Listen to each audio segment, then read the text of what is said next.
सुरेखा ऑफिसला जॉईन होऊन नुकतंच वर्ष झालं होतं. लहान बाळाला सासूबाईच्या हाती सोपवून रोज सकाळी ऑफिसला जायची. बाळाला असं सोडून जाताना जीव तुटायचा तिचा. 6 महिन्याचा बाळ. ती ऑफिसला जायला निघाली की मोठ्या मोठ्याने रडून आकांत करायचं. रडून रडून बाळाचे डोळे लाल होत असे. सासूबाई कशातरी गप्प करायच्या त्याला, जीवापाड सांभाळायच्या. पण आताशा त्यानं बाळाचं आवरणं झेपत नव्हतं. त्यांचा राग सुरेखावर निघायचा. त्या रागाने सुरेखाला कधी टोमणे मारत तर कधी उघड उघड तिला बोलत असत. सुरेखा घरी आले की बाळ तिची पाठ सोडायचा नाही. आता उचलून घे म्हणायचा. तिला त्याला घेऊन स्वयंपाक करता येत नसे. पुन्हा सासूची चिडचिड व्हायची. सासूला खूप राग यायचा. सुरेखा विचार करायची, नोकरी सोडायची का? पण मैत्रिणी म्हणायच्या, अगं तू वेडी आहेस का? ही BMCतली नोकरी आहे, कोणाला सहजासहजी मिळत नाही. थोड्या परीक्षा दिल्यास की बढती मिळेल तुला. बाळाचं काय घेऊन बसली? होईल थोडा मोठा महिन्यात. त्या दिवशी जरा जास्तच वाजलं तिचं आणि सासूबाई. तिला घरी जायला 11 वाजले होते. बाळाने रडून रडून सासूबाईंना हैराण केले होते. त्याला आईच्या दुधाची तलफ आली होती. शेजारच्या बायांनी येऊन आगीत तेल ओतलं. त्या सासूबाईंचे कान भरू लागल्या. काय बाई सून तुमची, एवढ्याशा लेकराला सोडून जाते तर जाते, वेळेत पण येत नाही.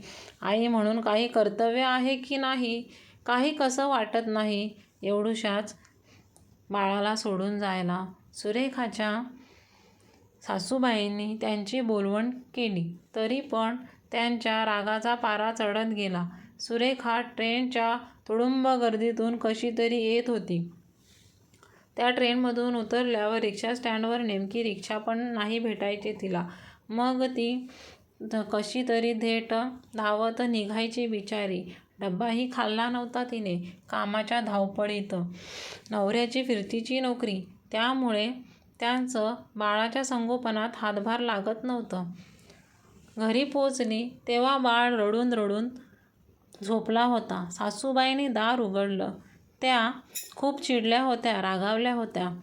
त्या तिला म्हणाल्या, ही वेळ का ग येण्याची? पदरी लहान बाळ आहे, हेही तुला समजत नाही. त्याची आठवण येते की नाही तुला? इतकी कशी ग तू कठोर? अहो आई, अर्जंट काम आलं होतं, तरी मी साहेबांना सांगत होते, पण त्यांनी माझं एकही शब्द ऐकला नाही. बाजूच्या मोरे यांची सून MTNL मध्ये कामाला आहे. वेळेवर घरी येते, मग भजनाला जाते.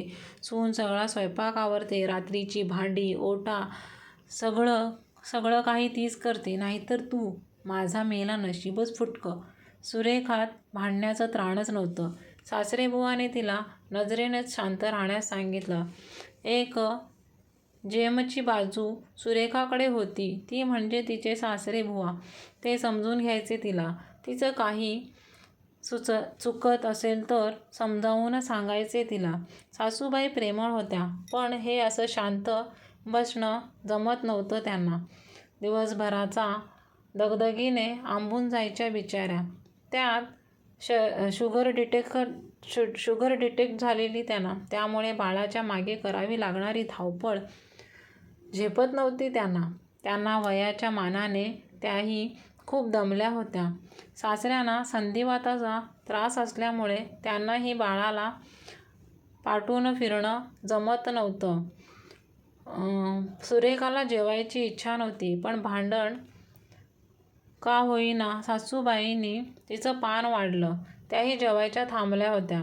डायनिंग टेबलवर दोघींची पानं पाहून सुरेखाला सासूबाईंचं हसू आलं. मनात म्हणाली, किती प्रेम करतात या माझ्यावर, पण त्यांना बोलून दाखवता येत नाही. प्रेमापोटीच रागवतात त्या माझ्यावर. सुरेखाचे मन सासऱ्यांनी बरोबर ओळखले. त्यांनी हसून तिला प्रतिसाद दिला. जेवणात साधी खिचडी होती, पण ती तिला अमृताहुनी गोड लागली. 4 घास खाल्ले. तितक्यात बाळाने रडायला सुरुवात केली. सुरेखाचं जेवण होईस्तोवर सासऱ्याने त्याला घेतलं. सुरेखा भांडी घासायला जाणार तोच सासूबाई म्हणाल्या, "अगं सुरेखा, तो खूप रडतोय. तू त्याला घे. मी घासते ग भांडी. तू आधी त्याला जवळ घे." सुरेखाने मग हात पुसले व बाळाला कुशीला घेतले. अर्ध्या मिटल्या डोळ्यांनी बाळ अमृतधारा पिऊ लागला.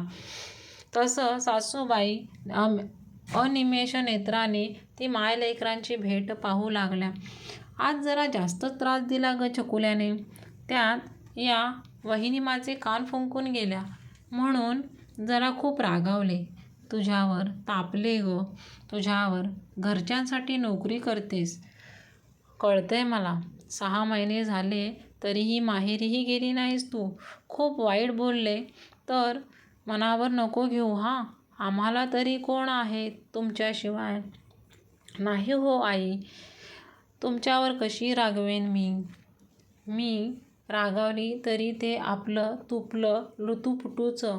पण परत मला उशीर झाला तर जेवून घेत जा. औषधं घ्यायची असतात ना तुम्हाला. अगं त्या पोक्षीच्या सुनेनं सासू सासऱ्यांची रवानगी गावच्या घरी केली आणि बाळाला पाळणा घरात ठेवलाय. मी अधूनमधून तुला ओरडते, रागावते तुझ्यावर, म्हणून तू नाही ना करणार त्या पोक्षांच्या सुनेसारखं. मी नाही ग राहू शकत तुझ्या छकुल्याशिवाय. नाही हो आई, मी कोण तुम्हाला गावी पाठवणार? आणि ओरडायचंय म्हणाला तर मांजरीचे दात लागतात का आपल्या पिल्ल्याला? तुमचं घर आहे. मी तुमच्या घरात राहते. तुम्ही नाही राहत माझ्या घरात. लोन माझ्या नावावर घेतलंय, पण घराला घरपण हे घरातल्या माणसाने येतं. तुम्ही दोघं प्राण आहात या घराचा. सुधीर हा असा नेहमी फिरतीवर. तुमचा किती आधार आहे मला. मलाही कळतंय. जास्त धावपळ झेपत नाही तुम्हाला. मी एखादी बाई बघते घरकामाला व बाळाला जवळ लक्ष ठेवायला. पण पुन्हा असं काही मनात सुद्धा आणू नका आणि भांडूया आपण पोटभर. त्याशिवाय मज्जा नाही हो येत. तांब्याला कलही केल्यावर कसं चकाकतं तसंच भांडण झालं आणि नव्याने एकत्र आलो की आपलं नातं चकाकतं. आई, तुम्ही जरी माझ्यावर कितीही रागावल्या तरी मला लगेच हाक मारता. असंच हवं असतं तर. सासू आणि सुनेचं नातं. सासऱ्याने प्रेमाने सुरेखाच्या डोक्यावर हात ठेवला आणि म्हणाले, सूनबाई, तू खरंच खूप समजूतदार आहेस. असंच जर